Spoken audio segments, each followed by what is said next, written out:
Dr. Dwayne Rieger, and welcome to GeoMapApp Tours, where we'll be exploring various geological and oceanographic topics using GeoMapApp. First, I would like to introduce GeoMapApp.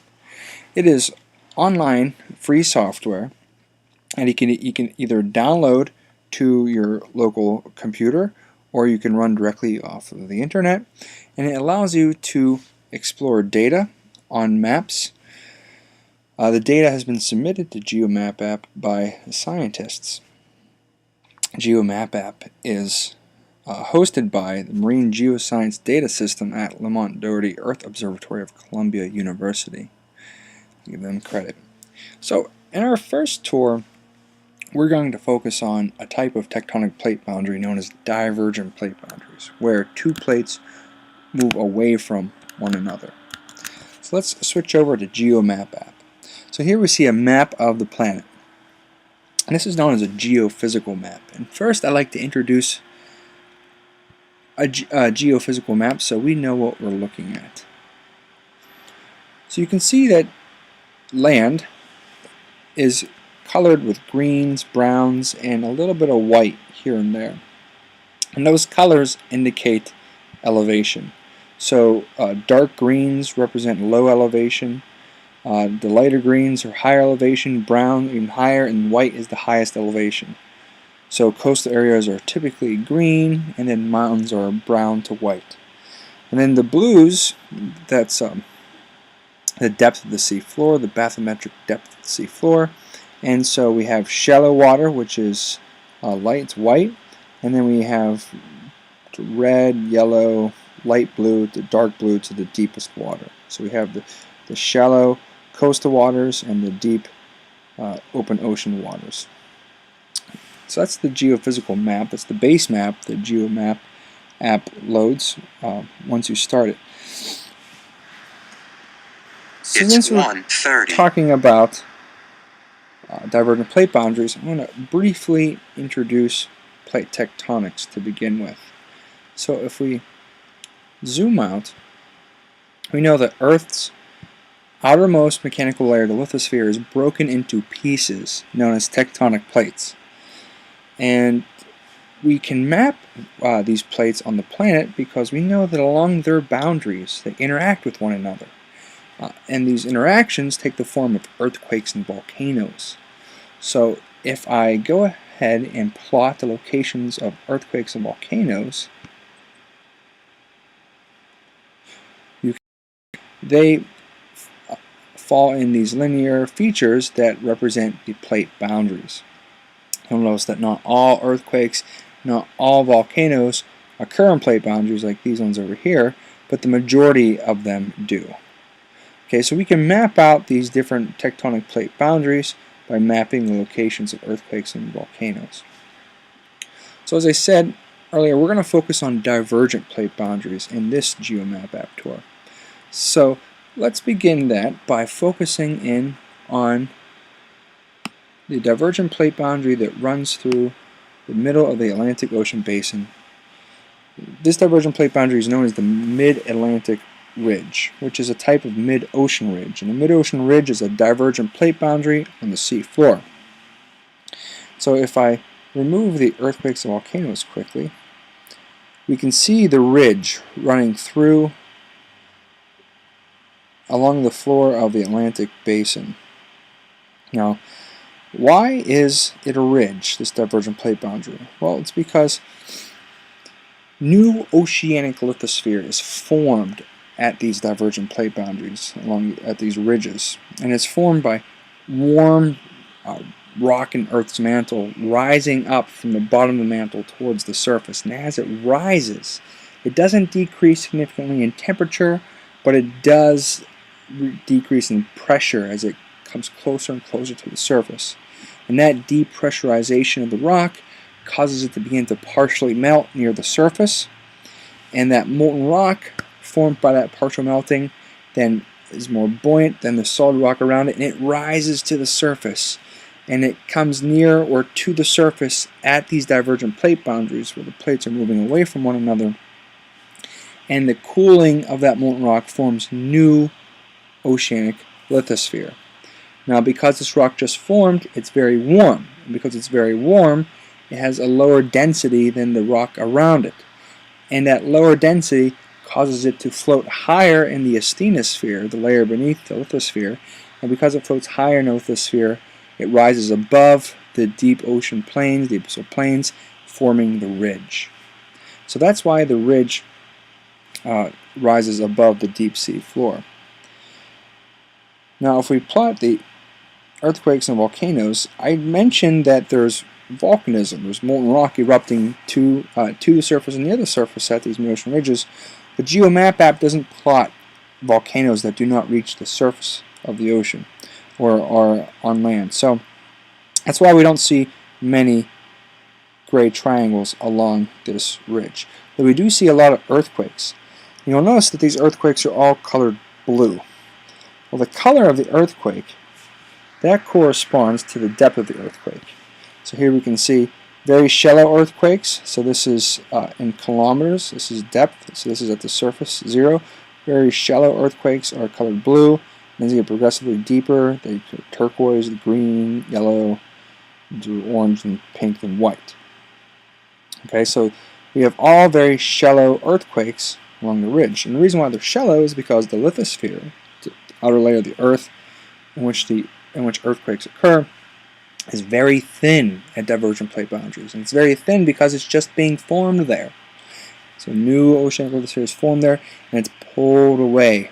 It's pulled away from the ridge where it's being formed. And it's the pulling of that rock that causes that new rock, which isn't that strong because it just, relative to the other rock because it just formed, to break and fault. And that's what causes the earthquakes that we find along the ocean ridges. So as I mentioned, new seafloor is formed at these ocean ridges. And so we could take a look at that by mapping the age of the seafloor using GeoMapApp. So let me pull that up. Okay, so to give you an idea of what the colors mean, so here is the age of the lithosphere in units of millions of years. So very young lithosphere is colored dark blue, and as we get progressively older, it transitions from blue to turquoise to kind of green, yellow, orange, pink, and then white. Okay, so the white is the oldest. And you see the oldest lithosphere we have plotted here is probably around 180 million years old. So we can see this very young lithosphere running down along here where the ridge is. And you'll notice in the bar up here, the age of the lithosphere directly underneath my cursor will appear here in units of millions of years. You see it up there? So this lithosphere my cursor is currently over is 1 million years old. Now it sounds like a long time, 1 million years, but remember, Earth is very old, 4.6 billion years, which is 4,600 million years. So in the context of Earth history, 1 million years is very, very young. So this seafloor is extremely young, and it's pretty much brand new, geologically speaking. And we could find some even younger seafloor. So right here we have 0.7. Oh, there's 0.3. 0.3 million years, or 300,000 years old. This is brand new seafloor along the ridge.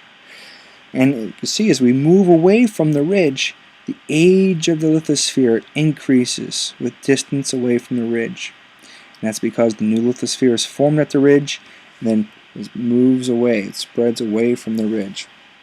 And if we look at what the oldest seafloor is, about 179, 180 million years old. Okay, so that's the oldest seafloor on this side of the North Atlantic Basin. Let's look at the other side. We got about the same, 180 million years old, which makes sense because the fact that new seafloor forms the ridge and moves away, it spreads away from the ridge in both directions. The age of the seafloor should be symmetric about the ridge, which we do see.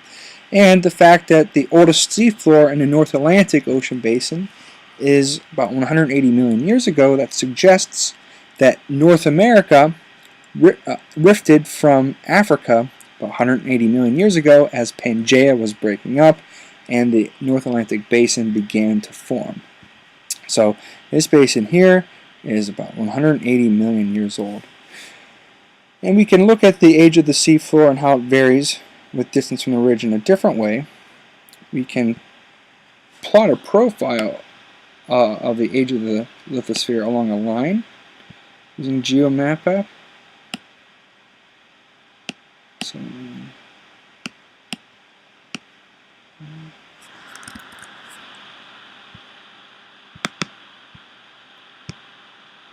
okay, let's try it this time.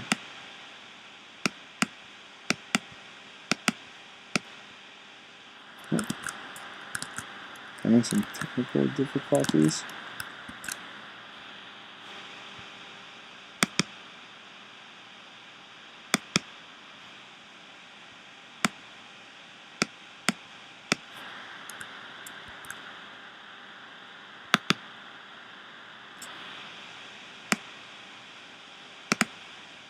Well, we'll try to look at that some other time. Okay, so not all divergent plate boundaries are found along the seafloor. If we zoom out, go to global scale, we can see these mid-ocean ridges running along the world's ocean floor, these divergent plate boundaries, like the East Pacific Rise over here and so forth. But this is not the only place that divergent plate boundaries are found. Divergent plate boundaries are found on land as well. If we zoom in on Africa,